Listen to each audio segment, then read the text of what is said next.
For us, it's good evening. I feel very fortunate being here and talking to all of you. Um, I'll say some things about myself and about what we do today. So originally, I'm from the Galil, the northern part of Israel. Um, Today, I live in Givatayim. I'm a social worker and also a PhD student in Tel Aviv University. I'm a mom to Tom, his 1-year-old, and I'm married to Guy. And I came back to Moss after 10 years because I used to be a madricha there when I was younger. I'll say that on October 7th, I wasn't very lucky. I was in my family's house in the south, in Otef Aza, in Moshav Sde Nitzan. It's my second home for the past 16 years. It's my husband's family, Moshav. And I'll say that very, very early in that morning, we realized that something was very, very wrong. And after a while of just bombing, we started hearing automatic rifles, and things started being very stressful. We found ourselves hiding for 2 days, part of the time in the safe room, part of the time in our house, taking showers in the dark so no one will see that we're there. Lost the connection with one of my nieces that, thank God, she's okay, and she was rescued by the army on that Sunday morning.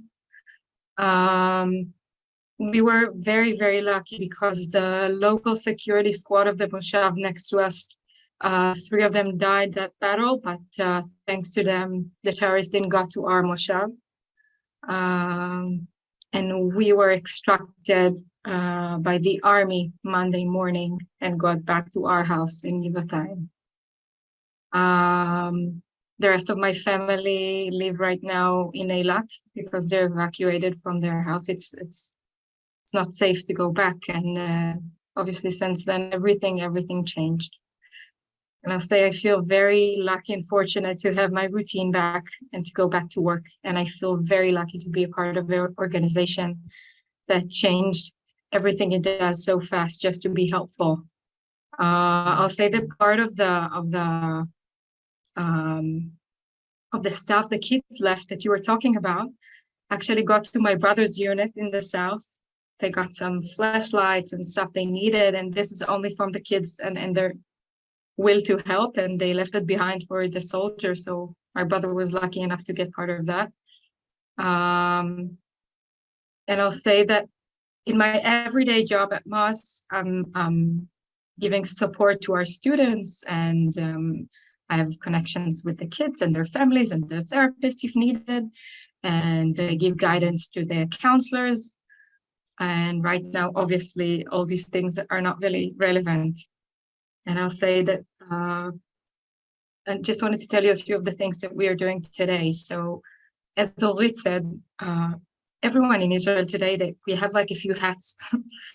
It's like we have our immediate family and we have our job, but also at every given moment, we have people we're worried about.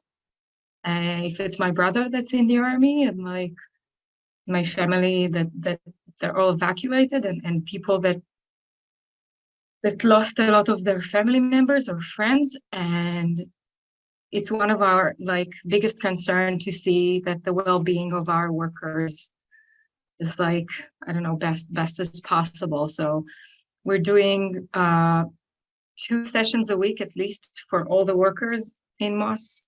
Doesn't matter if it's like teachers or logistics or everyone else. Doing meetings with the counselors themselves to make sure that they're not getting traumatized themselves by the stories they hear from the people they work with. We're giving phone calls to each and every member staff that worked with us in the past year, because most of the madrichim we worked with in the past year, they're now on reserve duty, and maybe they need something, or maybe they want to talk, and many of them lost friends. We're doing some talks with the kids in past groups, or the kids that just left the campus, to see how they're doing, and how do they dealing with everything, and what they want to know from us, and to see their teachers from here, and they have many questions, and they're wonderful. And those talks helps us to stay connected to them. And also one of the biggest thing is obviously helping the families that we're hosting en masse. And I said that already talked about it, but just so you understand, we have like dorms, but it's not the same. We need to realize what those people need as families, as a part of the community, to be sensitive to their background, to be sensitive to the way they, I don't know, practice religion, to be sensitive to so many things. And the fact that the school is willing to do that is just unbelievable.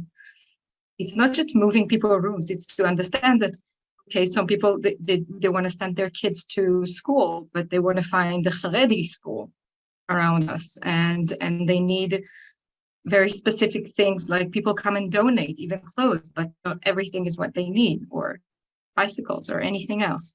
And every person that comes here comes with a baggage, and it's not just related to the fact that some of them lost their houses. And actually, I know that we do have even families, they got direct hits by missiles to their house in Sderot. But it's the fact that they're coming with their own baggage of stories and past and stuff they still need to deal with. And that's something we take into consideration. Mm-hmm. And we're in connection with the local welfare workers. And we made sure there will be a psychiatrist to come. And we're going to start now. It's Hod HaSharon municipality, and they're amazing. But we're going to start a group for parents, like with questions about their kids. And I think I'm very proud to see, because the rest of my family, they stay in hotels in Eilat, which is very nice. It's much fancier than our dorms, but they don't get what the people get here. Then they don't get this environment and this wrapping of people trying to fulfill their needs. What the madrichim are giving to those kids is just, you need to come and see it. It's like they have these tales all day of little kids that are running after them. And if they leave campus for 24 hours just to see their family, or one of the madrichot's boyfriend just came back from the army for 24 hours, she feels so guilty going there because she didn't spend that day with that kid that needs her. And so we're trying to do our best to help the madrichim, helping the families, and to make sure that we meet their needs. And it means that we need to be in like every cooperation possible with anyone from our surrounding community that can help their needs. If it's like finding them new workplaces. Some of the kids are teenagers and they're not going to the army right now and they need new jobs. So anything like that. And I'll say that from what I know from my family also, I think the hardest thing is being in the biggest uncertainty they had in their life. They don't know when they ever get back home, and they worry about their financial situation, and they're worried about their kids and education. And our job right now is to do our best to give them as much certainty as possible in every field we can.